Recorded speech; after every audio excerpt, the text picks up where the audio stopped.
Okay, so today you're in luck. This is physically only 3 slides, but one of them is a video. I'm going to play my video. I think it's pretty funny.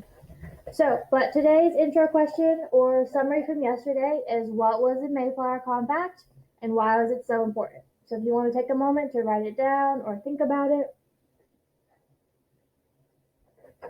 and I'm going to tell you.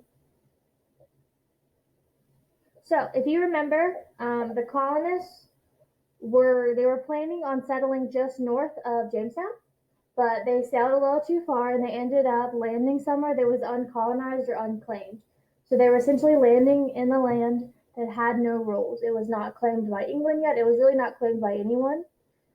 So they decided before they got off the boat that they were all going to make like a civil agreement amongst themselves for how they were going to govern themselves and how they were going to live, and like a set of rules they were going to live by since there was no established laws up front. This was important because it limited a lot of fighting once you got off the boat, of like who was going to be in charge, how they were going to live, what their strategy was.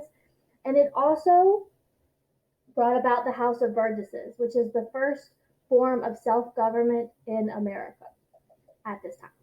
So that's why it's important. It established the House of Burgesses.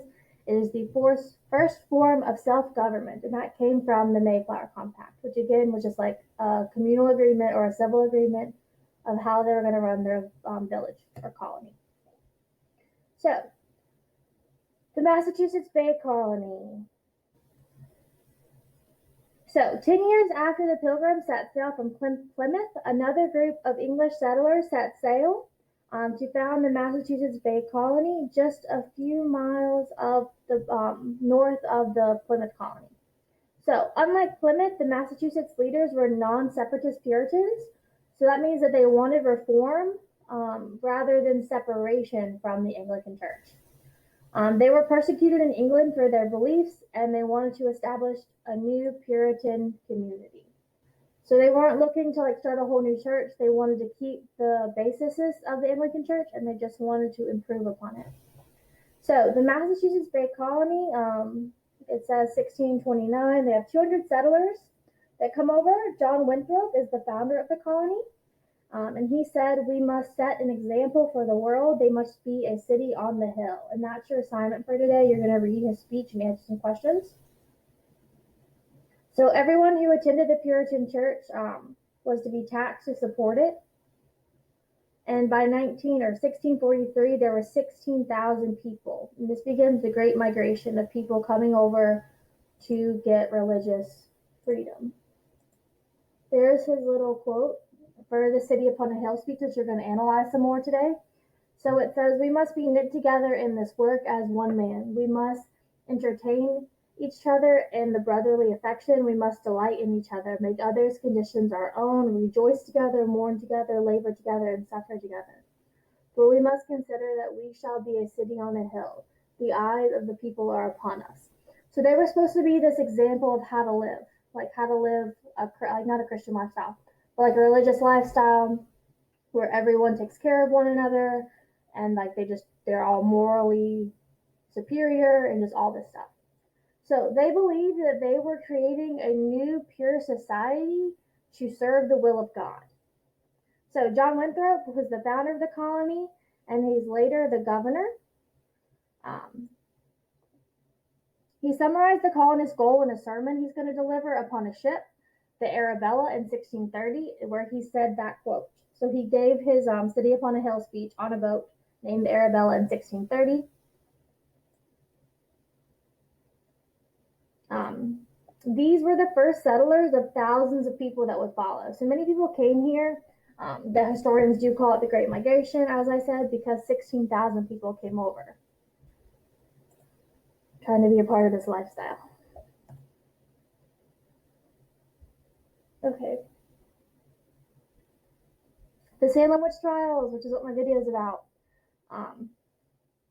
So Massachusetts seemed to work as a result of their shared goals, and the Puritans were united and strong. So children born in the colony would be expected to live twice as long as children born in early Virginia, just because Massachusetts was so just uniformed, and it was just well kept and well governed. So each time they established a new town, they left a large area of open land in the middle called the commons to be used as all. So facing the commons, you'd see the church, the schoolhouse, the minister's house, and each, and then so like it was just like you can kind of see it right here. You see that little grassy patch right here where my mouse is. So that's the commons where everyone could gather and just do what they please. There might have been farmland in there, like a community garden, stuff like that, as well as the church, the schoolhouse, the minister's house. And then out here is all the property or like the people's houses. And then you can see everyone gets their own strip of farmland outside of that. So outside of the town, each family had a strip of farmland to work on. However, it wasn't all perfect. Between May and October of 1692, 20 women and men in Salem, Massachusetts were executed for witchcraft. 19 were hanged. One 80-year-old man was even stoned to death.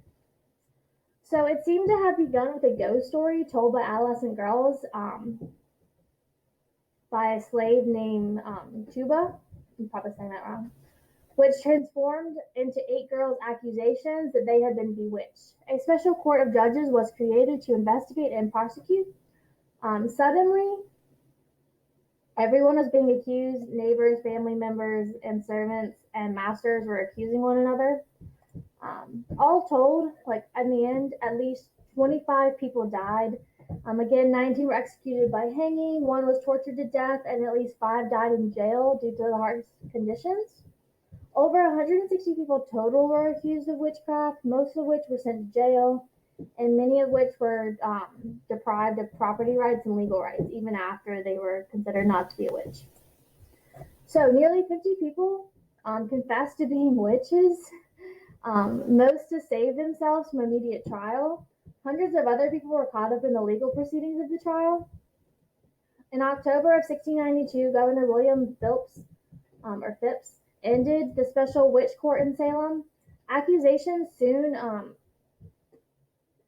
adapted and eventually stopped. Over 150 people were arrested and imprisoned. Okay, so what I'm about to play is it's just like this fun little video. It just like shows how extra everyone was. But again, so like they did a lot of the times. One second, the dog is chewing on that. Stop. A lot of the times they didn't honestly believe that you were a witch. You were being accused if you were unliked. So if you were like a woman who was trying to read or a woman who was trying to step outside of her bounds of just like being like a housewife or something like that, you might be accused of a witch just because they wanted to get rid of you. If you had done something that upset the church, you might be accused of a witch or banished. So a lot of the times they were accusing people of being a witch because they did not like how they were acting in society. They did not actually think they were witches. Like I do.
Okay, so it just shows how dramatic the whole thing was.